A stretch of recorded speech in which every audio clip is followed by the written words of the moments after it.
falar de eleições 2022. A nossa última entrevista hoje, lembrando que a ordem das entrevistas foi determinada através de sorteio com a equipe do Sistema Dia de Comunicação, da Udia TV e as assessorias dos candidatos. Hoje já está aqui conosco no estúdio a candidata do PCO, a governadora do Piauí, a professora Lourdes Mello, com o número dela, está aí, professora, 29 aí, já está bem visível aí.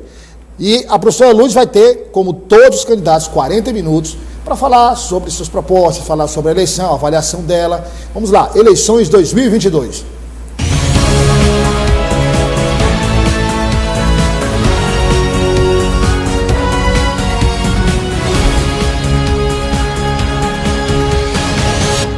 Eleições 2022. Oferecimento Piarte, Cercos Nordeste. Professora Lourdes, me permita chamar assim, candidata, professora. Claro. Muito obrigado pela presença. Prazer receber a senhora aqui. E a senhora vai ter, com todos, tiveram 40 minutos para a gente conversar aqui sobre várias propostas. Obrigado pela presença. Obrigada também pelo convite. Vamos começar o tempo da professora Lourdes, 40 minutos. E nessa primeira parte, professora, a gente trata de algumas questões relacionadas ao candidato. Eu só perguntar para você, vai ter um cronômetrozinho avisando? Tá, tem ali, ó. A senhora está vendo lá, ó? Aqui, ó. E tem aqui também ao lado aqui, ó. Tem ao lado. Vamos voltar ao tempo da professora, os 40 do começo. Vamos voltar aos 40 minutos. Vamos lá, Rafael. Vamos lá colocar 40 minutos, aí sim a gente começa a contar. Coloca na tela lá. Isso, vamos lá. Professora, essa questão relacionada ao vice, já foi, porque circulou na imprensa duas candidaturas, a candidatura da Jesse Lima, que foi impugnada, e a da senhora apareceu apenas esse problema relacionado ao vice, que a senhora providenciou a troca do vice. Essa questão está resolvida, só era essa questão pendente, ou o pessoal tem alguma outra questão? Bom, eu primeiramente gosto de me apresentar. Pode ficar à vontade. Eu sou Lourdes Mello, sou do PCO, Partido da Causa Operária. Nós participamos das eleições para ocupar o espaço que nos é permitido, principalmente nas mídias, né? E dizer que nessa eleição agora ela tem um caráter assim muito tenso, conturbado. Existe um problema da sociedade que está passando fome, desempregada, falta de moradia, e nós participamos para denunciar esta situação também, que a classe poderosa vai para a TV, é como se fosse um teatro ao céu aberto, fazendo aqueles joguinhos de enganação, e também o poderio econômico é quem se mantém no poder, comprando votos, são milhares de dinheiro vindo de recursos duvidosos, né, como é o caso do orçamento secreto, né, que não precisa prestar conta, e nós enfrentamos sim essa realidade. Estamos aqui participando e chamamos o povo a lutar com o PCO e também votar no PCO, na legenda do PCO, que é 29. Agora, em relação à candidatura, era só essa pendência, professora, e já foi resolvida ou tem alguma outra pendência? Então, com relação à questão da substituição do nosso vice, já foi resolvido. Hoje nós temos... foi suprido a exigência da justiça. Continuo sendo a candidata a governadora, e tem também o vice Clóvis José. Já foi sanado essa substituição que o TRE pediu essa demanda. Então não há nenhuma outra pendência do PCO, o pessoal está tranquilo nas eleições? Está tranquilo. Nós, como candidatas, também temos a professora Albetiza para o Senado.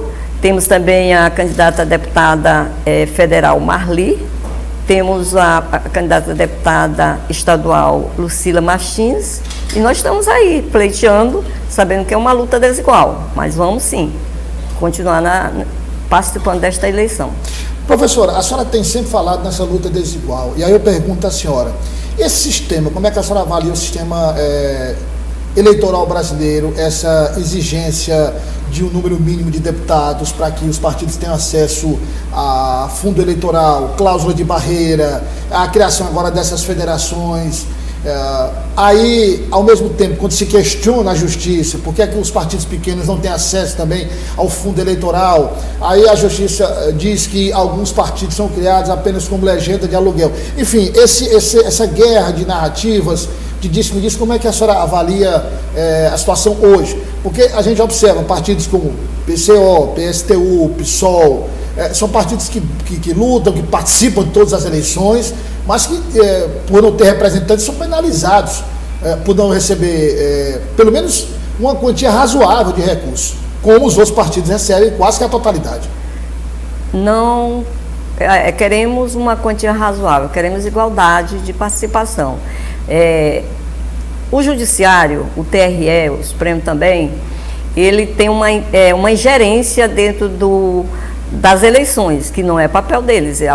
O papel dos juízes não é legislar, não é criar lei, não é criar regras, principalmente para que são embustes, né, legais, para dificultar o processo nas eleições. Por exemplo, hoje a eleição ela é truncada, ela é de forma, nós não podemos colar cartazes, não pode, mesmo que se tivesse o dinheiro, colar outdoor, carro de som também não é permitido, tem várias coisas de impedimento, tudo são, como eu falei, são embustes para atrapalhar o processo que deveria ser democrático.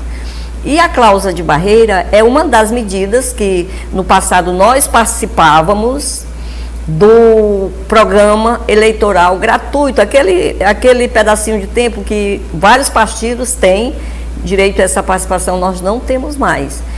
Isso foi criada a cláusula de barreira para os pequenos partidos. E também os recursos, né? Recentemente eu queria aqui dizer e denunciar que o ministro Alexandre de Moraes segurou o nosso recurso para fundo partidário por mais de 20 dias. Foi preciso o partido agir com recursos através de advogados e, por fim, o Ministério Público Federal autorizou que ele repassasse e ele continuou retendo. Só agora, recentemente, nós não temos material ainda de campanha porque foi uma imposição, uma medida ditatorial e até agora nós não temos esse material reproduzidos ainda. Isso é um ataque. Mesmo com a liberação, não chegou ainda o recurso? O recurso chegou, mas é o tempo que foi... Para poder produzir... para produzir ainda não estamos ainda em fase de produção. Então isso é um ataque que visivelmente é feito pelo ministro, que hoje está gerindo uma eleição grandiosa, né, em todo o país, e ele é um juiz que não foi eleito. Juiz não é eleito, mas ele está administrando um processo de eleição. Não teve nenhum voto, ele não teve nenhum voto. Então, uma das nossas políticas que a gente faz, não só para as eleições, é dizer que os juízes têm que ser eleitos com mandato revogável. Porque se o executivo é eleito, os deputados e os senadores são eleitos, por que o juiz pode mandar ter esse poder sem ter nenhum voto? Nesse caso, a Constituição diz que todo o poder emana do povo. E os juízes precisam ser eleitos também. Aí a defesa do PCO é uma eleição direta? É uma eleição com mandato revogável. Ele tem que ser eleito. O critério, o método, é como qualquer pessoa que é eleito, é através do voto. Agora, professora, e em relação a... Não é o caso do PCO, porque o PCO é orgânico, assim, é um partido que segue esses três que eu citei, PSTU, PSOL, PCO, são partidos que seguem, a gente acompanha há muito tempo e seguem as suas bandeiras, as suas propostas. Mas outros partidos, a gente sabe que visivelmente são partidos de aluguel. O que é que, na opinião da senhora, pode ser feito para diferenciar partidos como PCO, PSTU, PSOL, desses outros partidos que são criados para negociar tempo de TV e negociar coligações? Nós participamos das eleições, não assim, nós temos um foco, o objetivo em si é de transformar a sociedade através da eleição. Nós participamos porque é um momento que há a possibilidade de se participar e onde a população também tem o conhecimento, né? Está todo mundo discutindo a eleição, escolhendo seus candidatos, mas a gente defende a revolução com Estado operário e a implantação do socialismo no nosso país. A eleição não vai mudar a vida das pessoas. Pode qualquer pessoa pensar nisso. Depois da eleição, que agora é através de uma urna eletrônica, você clica lá, os candidatos são eleitos, muitos com compra de voto, como eu falei, do poderio econômico, e a vida depois da eleição continua a mesma. Então, nesse sentido, é que nós, do PCO, Partido da Causa Operária, dizemos o seguinte: neste momento é preciso a gente lutar nas ruas pela eleição, para a reeleição do candidato Lula presidente. Por quê? Porque o Lula é o único candidato na atualidade capaz de derrubar o governo Bolsonaro, que tem feito várias crueldades, retirado direitos, entregando as nossas riquezas, também privatizando. Então, isso é preciso que a gente faça essa luta como questão central deste momento. Nosso partido não se lançou a candidato à presidência da República, assim como, quando o Lula estava preso, nós dizíamos que o Lula, mesmo estando preso, ele teve o direito de se candidatar e a Justiça, mais uma vez, interpelou contra a eleição do presidente, o presidente Lula, que não tinha nenhuma prova contra ele. E agora também, nós não temos candidato a presidente e apresentamos como opção o Lula. E não é, a nossa luta, ela não é só para agora, período eleitoral. Lula sendo eleito, é preciso que o Lula, que ele tenha um carisma, ele tenha um poder, ele tenha uma aceitação perante a classe trabalhadora, que a gente se junte ao Lula para reverter todas as medidas, para derrubar todas as maldades, todas as crueldades feitas pelo governo Bolsonaro. Isso vai ter que ter uma luta agora e uma luta posterior, porque são medidas que não se resolve assim por uma vontade somente do presidente. Por exemplo, a reforma trabalhista, a reforma da Previdência, a anulação de todas as privatizações. No caso da reforma da Previdência, é a anulação do que foi feito, né? Nós defendemos a revogação das medidas que atingiu, no caso, e a anulação das privatizações, certo? Isso que é também muito ruim. Se você imaginar, eu posso até colocar aqui que nos países produtores de petróleo, como é o caso do Iraque, o presidente lá, mesmo sendo um presidente na época, Saddam Hussein, que não era visto de bom grado por muitos segmentos, mas diziam que lá no Iraque tinha os Estados Unidos, o imperialismo, ocupou o Iraque, alegando que lá tinha armas químicas. Na verdade, o que eles queriam era o petróleo. O petróleo, que lá é também um país produtor de petróleo. E o Saddam Hussein resistiu e não se entregou. E, por fim, ele foi morto e foi depois desmentido que lá não tinha arma química. E aqui no Brasil, os nossos poços de petróleos, que é o pré-sal, está sendo entregue de mão beijada para as empresas imperialistas. Isso é o quê? É uma omissão, digamos assim, uma covardia do governo Bolsonaro contribuir para entregar as nossas riquezas para os países imperialistas. Candidata, a senhora destaca que o pessoal aproveita o período eleitoral para participar, para discutir, para apresentar suas ideias, mas vamos avançar e vamos considerar, caso a senhora chegue ao Palácio Karnak, a senhora eleita governadora do Piauí, sentando na cadeira de governadora do Piauí, aí a realidade muda. O PCO deixa de ser um partido que participava apenas as discussões e agora está com o comando do Estado. Na prática, quais seriam as primeiras medidas que a senhora tomaria para mudar a realidade do Piauí? Olha, você trabalha com especulação. E nós trabalhamos com a realidade, mas fora das especulações, a gente coloca assim. Eu sim, estou negando se você estou dizendo que o caráter da sua pergunta é de que acha a possibilidade. Eu não posso afirmar que a senhora vai chegar para questão de ser imparcial, você punido pela justiça. Não, mas você está especulando. Caso isso aí é muito difícil você concorrer à eleição com o poderio econômico. Mas eu quero dizer para você que, por exemplo, eu vou contar isso em primeira mão aqui, eu não sei a abrangência deste Teresina e várias cidades do interior. Então, mas eu queria dizer o seguinte, nós hoje, as pessoas se reclamam muito da questão da segurança pública. Certo. E nós dizemos que a segurança, a polícia, ela não é uma polícia hoje que dá uma confiança perante a população. E o que nós colocamos? Que nós precisamos fazer a revolução, porque depois da revolução, a polícia não vai ser de forma assim, caída de cima para baixo com relação à comunidade.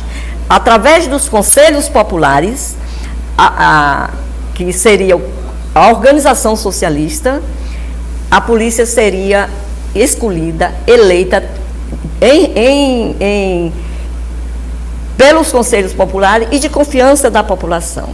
E aí o que eu queria lhe falar é o seguinte, eu quero dizer que eu tenho experiência de vida, e não foi agora, mas foi no passado que nós fizemos uma greve no governo Alberto Silva, e no dia da reinauguração de uma reforma no Liceu, vários companheiros foram presos por uma polícia que naquela época era ditadura, era chamada UDOPS. E os companheiros foram a professora Maria Moura, o professor Sabatista. Houve uma manifestação lá, professora? Na época foi uma manifestação, porque nós estávamos de greve. Uhum. E daí os companheiros foram presos lá no DOPS. E nós fomos lá... Isso 86? A data exatamente no governo Alberto Silva. Então nós fomos lá para o DOPS, solta. E aí o que aconteceu? Foram soltos as pessoas que estavam presas, e eu lá para as 6 horas, 7 horas da noite, peguei o meu ônibus. Moro sempre no mesmo bairro. Passando pela rua, no bairro Lorival Parente, eu sentada aqui no ônibus, né? Eu e uma colega, professora chamada Osmarina Lopes, um cara que estava atrás de mim, um policial do DOPS, segurou no meu cabelo, virou para trás e disse: eu vou te matar. E eu disse: por que o senhor vai me matar? Não vou te matar não, tu não merece nenhuma bala.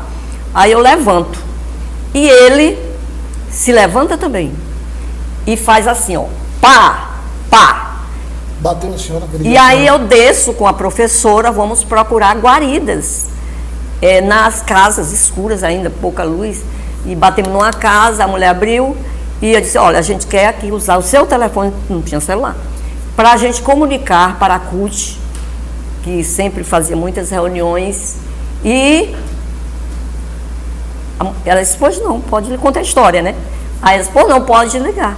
Aí a dona da casa concordou, mas o marido dela disse: não, você não vai ligar. Aí nós fomos procurar outra casa. E lá contamos a mesma história e fomos atendidas. E aí por que também? Nós procuramos fazer o BO, eles se negaram. Tivemos que chamar o advogado e também um jornalista para presenciar o nosso depoimento, que na época o advogado foi o professor Fonseca Neto. E o advogado foi ele já até faleceu num acidente ali próximo da parque, ali o parque da cidade ali, não, assim, meu Deus, esqueci o nome do rapaz, o jornalista. Então, eu quero dizer que a polícia hoje, a segurança hoje, ainda age assim, dessa mesma forma. Só para esclarecer, quando a senhora fez o gesto, quer dizer, ele bateu na senhora, ele agrediu a senhora no ônibus. Fez isso, mão para lá e mão para cá. Quer dizer, a senhora suspeita que ele veio seguindo desde a manifestação, quer dizer, acompanhou até o ônibus. Eu estava no mesmo ônibus, estava atrás. Então eu quero dizer que a polícia, ela tem que ser uma polícia a serviço, não para matar, como hoje é feito a decisão do Bolsonaro. O símbolo da campanha dele foi de matar, mas ele quer matar os nossos contemporâneos, os nossos concidadãos, pobre, jovem e negro.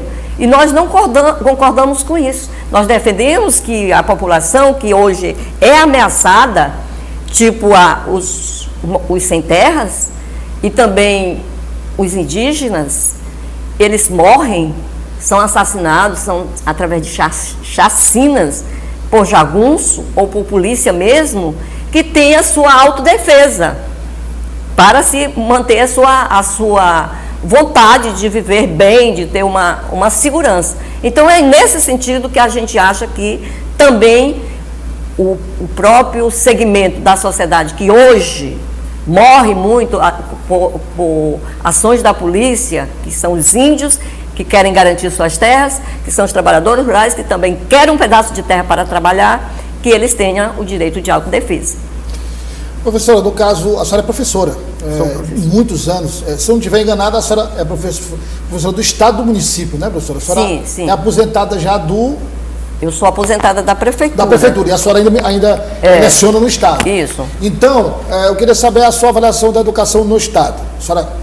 o modelo educacional do Estado, a senhora avalia como um modelo positivo ou a senhora arrisca mudanças, a senhora faria mudanças nesse modelo que está vigente? Eu fico até preocupada no andamento. Não, nós temos 20 minutos ainda. Certo. Então, olhe, a escola pública, como eu tenho uma experiência, eu acho bom falar sobre a experiência que eu tive.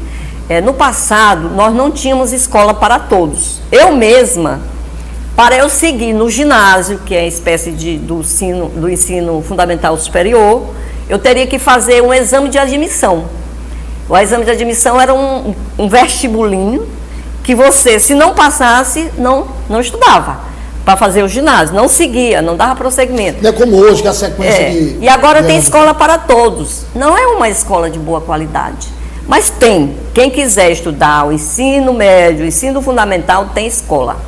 E a gente defende uma escola melhor, uma escola que os recursos que hoje está congelado pelo Bolsonaro, né, deu prosseguimento no congelamento, nos cortes nas universidades. Nós defendemos que tenha universidade para todos. E o fim do vestibular. O fim do vestibular para que a juventude, todos os homens e as mulheres jovens possam prosseguir seus estudos, que não seja igual ao passado, que nem dava para prosseguir no ensino, no ginásio, né? Mas, e agora como é que a gente faz essa quantidade de alunos? Só para concluir. O recurso tem. O que tem que ter é uma expansão de universidades para todos, uma expansão com ensino presencial e não como existe uma expansão do ensino à distância. Então, qual foi a diferença do ensino fundamental e do médio? Foi porque houve uma expansão, tem escola para todos. Então, tem que ter construção de novas universidades para que todos possam estudar. E não botar um empecilho, que é um funil, que impede as pessoas de conseguir Quer dizer, o mesmo processo que foi implantado no ensino fundamental e no médio, que hoje garante para quem quiser estudar a escola, também a senhora defende que seja feito na universidade. Mesmo. E todo mundo que terminou tem acesso ao... Se quiser continuar... Como é que ficaria, por exemplo, a questão dos cursos? Porque aí um vai ter um curso com mais procura, outros com menos... Essa aí é todo... A seleção, ela é de acordo com a aptidão das pessoas. É cada um se enquadrando naquilo que ele gostaria de fazer. Agora, também quero dizer, com relação à educação, nós temos que defender um piso salarial de R$7 mil. Isso aí não é exagero não, gente. Tem profissionais de nível superior que não aceita ganhar 7 mil. E os professores, hoje, eles têm o mais baixo piso salarial, comparando os profissionais de nível superior, que é 3.800, por aí assim. Então, a gente defende 7 mil reais para que a Fundamental e médio? O piso, ele não faz essa diferença. Hoje não tem a diferença, o contrato não é então, diferenciado. Então, o piso é 7 mil? Então, nós defendemos isso para que o professor possa trabalhar com dignidade, ter uma vida mais tranquila, que possa sobreviver bem. Professora, vamos agora para a área de saúde. Hoje a gente tem um sistema que ele é dividido em baixa, média e alta complexidade. Como é que funciona, teoricamente seria cidades menores como BS, enfim, casos de baixa complexidade, postos e tal, e as cidades médias, como Valência, Campo Maior, Parnaíba, média complexidade, e apenas Teresina, casos de alta complexidade. Mas ainda há uma concentração muito grande de casos até de média e até baixa complexidade em Teresina. Pessoas que vêm para dar à luz, mulheres, vêm com o braço quebrado, enfim. A senhora propõe alguma mudança para esse sistema de saúde, assim como a senhora explicou para a educação? A saúde não pode ser uma mercadoria, que quem tem dinheiro paga e quem não tem dinheiro vai para a fila de espera. Então, nós defendemos, acima de tudo, isso aí. E o que acontece aqui em Teresina e no Piauí? Teresina é uma concentração, é uma cidade que é um exemplo de saúde, saúde não pública, mas saúde privada. Vem pessoas do Maranhão, Tocantins, aqui mesmo dos interiores, correm para cá. Mas os laboratórios, cada vez ficando mais ricos, os donos de hospitais também lucrando com a saúde pública, e o que nós defendemos é uma saúde que seja igual para todos. Não pode a gente ficar fazendo essa diferença, quem morre primeiro na fila. Então é isso, é uma saúde igual para todos. Recursos, o que tem que ser feito, falta recurso para a demanda, mas dinheiro tem de onde sair. Tem o dinheiro da dívida, né? Que paga 50% do orçamento, vai para os banqueiros. E também, esses donos de hospitais, se eles se acharem que estão sendo prejudicados, esses hospitais têm que ser controlados pelos próprios trabalhadores. Que eles não podem, qualquer setor que diz respeito à sobrevivência, também a vida das pessoas, não pode ser barrado pelo dinheiro.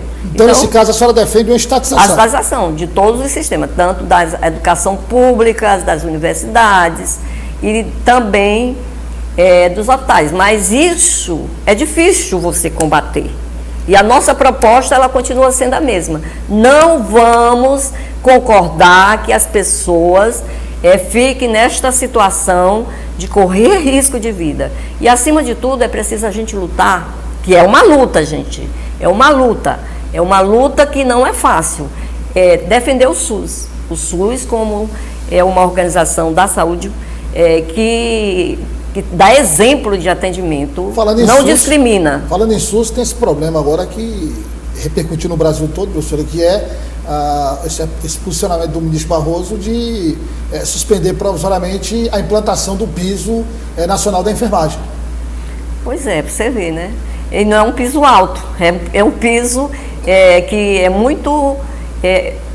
assim, não é aquilo que os enfermeiros... O enfermeiro trabalha aqui, trabalha acolá, para poder se manter, não sabe? Plantão aqui, plantão acolá. E aí os enfermeiros recebem... Esse piso é baixo, é muito baixo para os enfermeiros. E aí, mas como a classe trabalhadora precisa se organizar cada vez mais. Além do piso das enfermeiras, tem outras categorias que lutam por piso, nós professores. O nosso é estipulado em 2.800, não dá. Por isso que a gente defende 7 mil reais. E apoiamos, sim, a luta da enfermagem. Professora, como é que a senhora avalia? A senhora falou em banqueiros agora, eu lembrei de uma declaração recente do candidato à presidência da República pelo PDT, Ciro Gomes, que é um partido de esquerda, o PDT, um partido... a senhora não considera de esquerda, mas eles consideram de centro-esquerda, de esquerda, enfim. Ele é um candidato que fala muito em números, e ele é contra, faz oposição a Bolsonaro, fazer oposição a Lula. Mas ele disse que em relação a banqueiros, o Bolsonaro pagou menos juros a banqueiros do que o governo Lula. Como é que a senhora avalia essa afirmação do candidato? O Ciro hoje, na eleição passada, ele fez a mesma coisa, foi para Paris. Agora ele está no segundo turno. Agora ele, da mesma forma, ele já está declaradamente bolsonarista. Está bolsonarista? É bolsonarista. Ele faz isso aí para tirar voto do Lula. E nós achamos que ele não tem nada de esquerda. Isso aí é uma forma dele se tocar, né? E naquele palavreado seu, querer se destacar, mas nós defendemos ao nosso candidato, Lula presidente. Professora, caso haja um segundo turno e a senhora não esteja nesse segundo turno, se houver um segundo turno, a senhora, claro, está brigando todos os candidatos brigam para ganhar a eleição e para chegar, se houver um segundo turno, eu também fiz essa pergunta a todos os candidatos que passaram aqui. A senhora defende Lula para presidente, né? O Lula eleito para presidente. Aqui no Piauí, as pesquisas mostram, todas elas, que os dois candidatos que estão avançados são Silvio Mendes do União Brasil e Rafael Fonteles do PT. Caso esses dois passem para um segundo turno, o PCO se posiciona ou o PCO não se posiciona, libera a militância? Olha, nós do PCO não discutimos ainda o segundo turno, mas uma certeza nós temos, é que no primeiro, se houver segundo turno com o presidente Lula, nós também vamos estar continuando defendendo Lula, defendendo sem nenhum acordo político com o programa do PT junto com o Alckmin. É conhecido o picolé de chuchu, né? É uma eleição para o Lula, mas não fazemos nenhum acordo, nem programático, nós temos as nossas propostas e também não almejamos ter cargo no governo Lula. Nós apoiamos porque é isso que nós podemos fazer para avançar na luta da classe trabalhadora. Falando nisso, candidato, a presença de Geraldo Alckmin na chapa de Lula foi uma luta do próprio ex-presidente Lula, ele que batalhou, que lutou, que avaliou como uma combinação importante para a conjuntura atual. A senhora concorda com essa afirmação do ex-presidente? Olha, o Lula, né, é a primeira vez que ele faz acordo. Primeira vez que ele fez acordo com o José de Alencar, foi uma decisão dele. A presidenta Dilma também foi eleita com acordos com o Temer, né, PMDB. E agora o Lula fez com esse daí. Agora, eu não sei, ele que escolheu, deveria ter procurado um menos pior. Porque esse daí ele massacra mesmo lá, o povo lá em São Paulo. Mas a gente diz o seguinte, que nós não estamos ainda, uma decisão que o Lula faz, de fazer acordo. Ele ganhou as eleições, ele foi candidato várias vezes, só veio a ganhar quando ele fez acordo.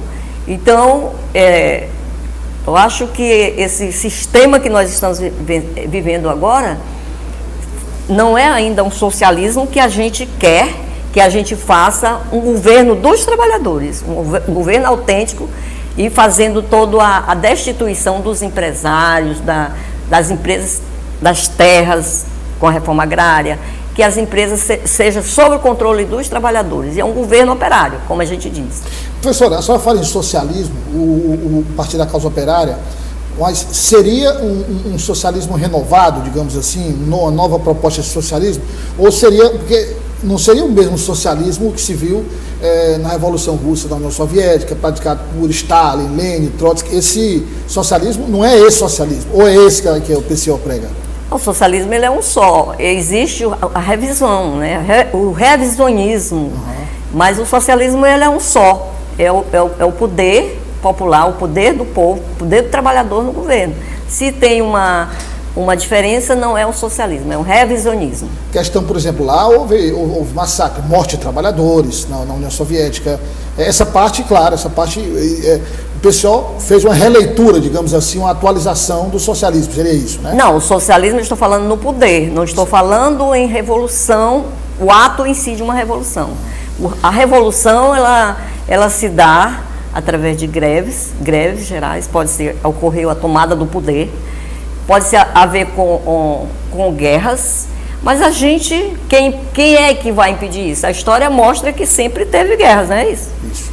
Então, desde o tempo, o que a gente defende é a igualdade, a tomada do poder, porque só os trabalhadores podem governar para atender as necessidades dos trabalhadores. No passado, a gente pega a história. No passado, o povo já viveu em comuna, onde todos eram iguais. E não era no passado recente, no passado histórico, onde isso foi que diferenciou o homem dos animais, quando a sociedade do povo começou a se diferenciar. Ele saía para pescar, ele saía para caçar alimentos, mas começava a dividir para todos.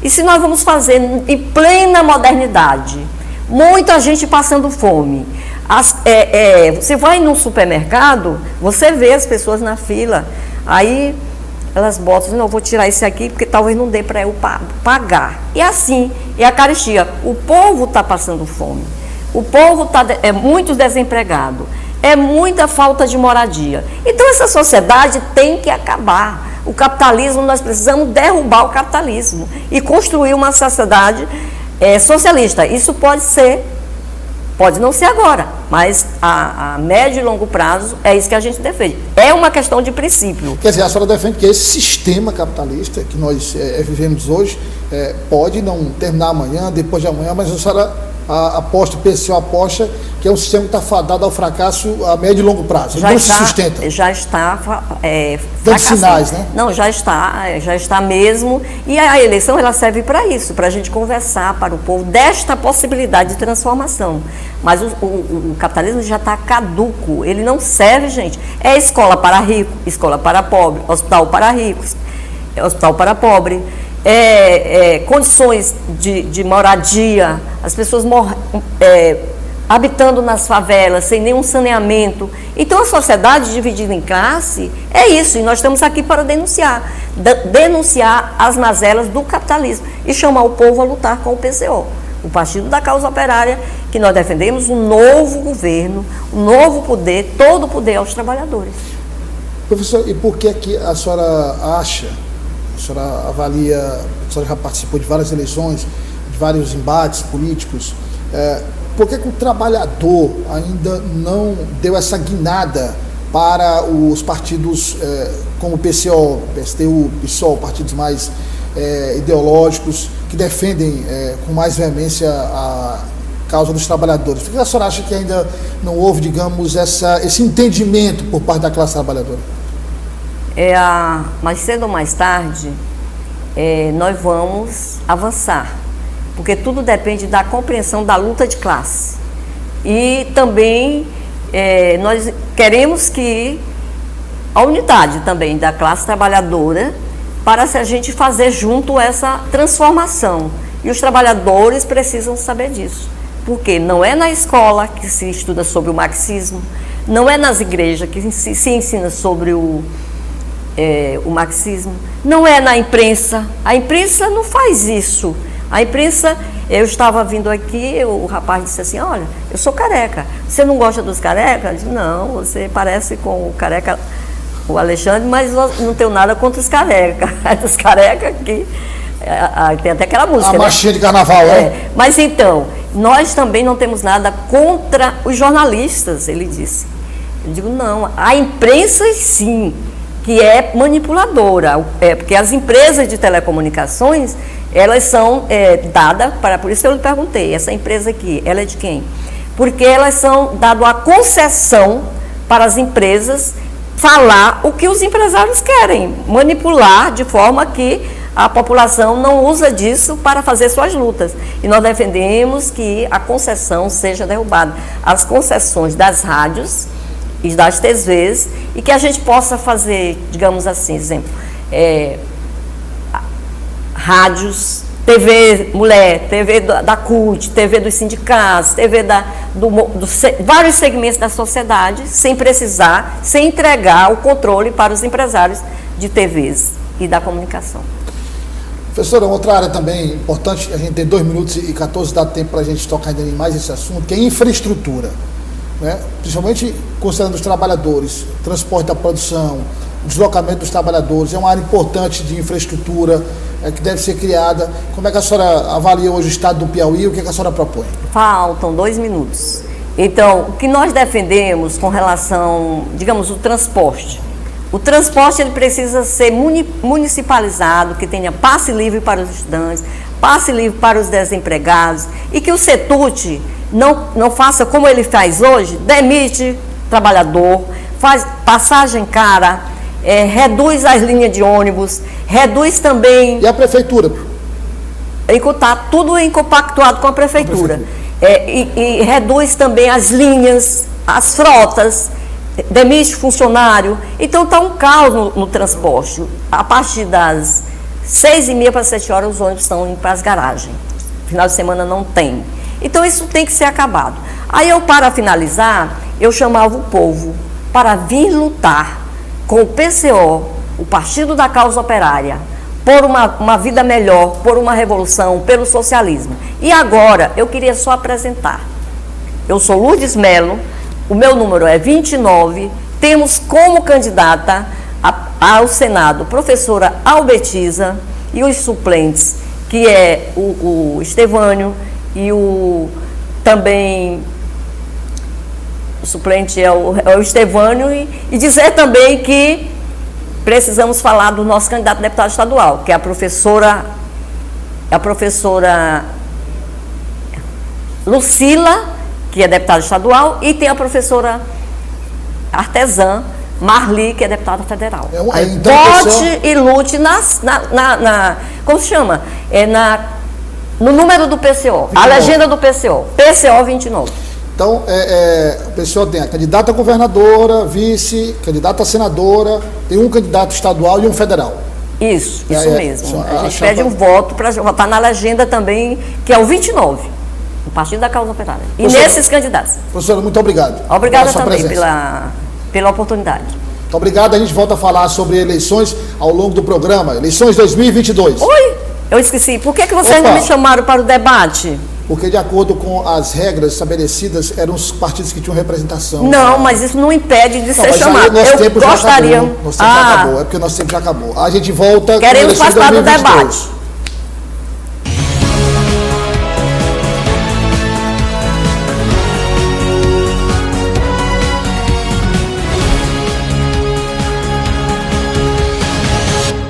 Eleições 2022. Oferecimento Piarte, Cercos Nordeste,